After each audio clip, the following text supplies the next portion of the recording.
kulan ballaaran oo ay soo qaban qaabisay wasaaradda qorsheynta qaranka ee dalka Jamhuuriyadda Somaliland ayaa maanta lagu qabtay magaalada Laascaanood ee xarunta gobolka Sool.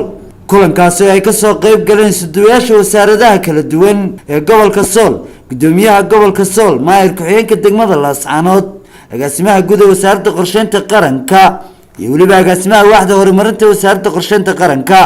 kulankaasi buu qorsheedka sanadaha soo socda ee hay'adaha dawladda ee gobolka Sool lagu horumarinayo.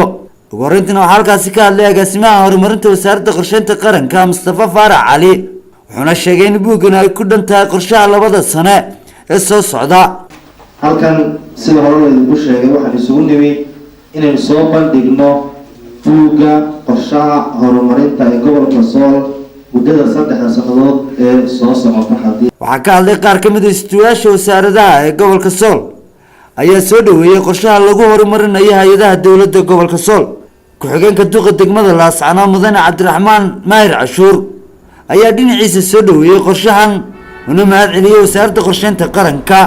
leela soo gudbiyay isagoo buuga oo baahiyihii iyo dhibaatooyinkii jiray iyo waxyaalaha caqabadaha ay hor taagan ay buug laga soo sameeyay leela soo gudbiyay hadda planning ah oo wixii ka dhiman iyo wixii aynu ku dari karno hadda aynu taalo runtii waa muhiim ah.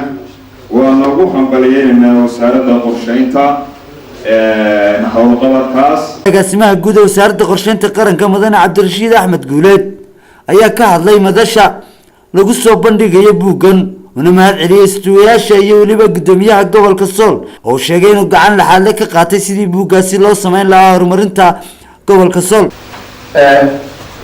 sidoo kale gobolada waxaa loogu talagalay markaa in lagu sameeyo maamul-daadejin si loo sameeyo gobol kastaba loogu sameeyo qorshihiisa gobol loo sameeyo oo hoosta laga soo bilaabo. qorshaha markaa gobolada labadii sano hore way dhaafeen, 12 sanadkii 12 iyo 13 waa dhamaadeen. qorshahaas wuxuu bilaabmayaa 2014 iyo 2016 ayuu haddii la yidhaahdo bilaabmaya. 3 sano ayaa loogu talagalay in gobol walba baahidiisa isagu diyaarsado.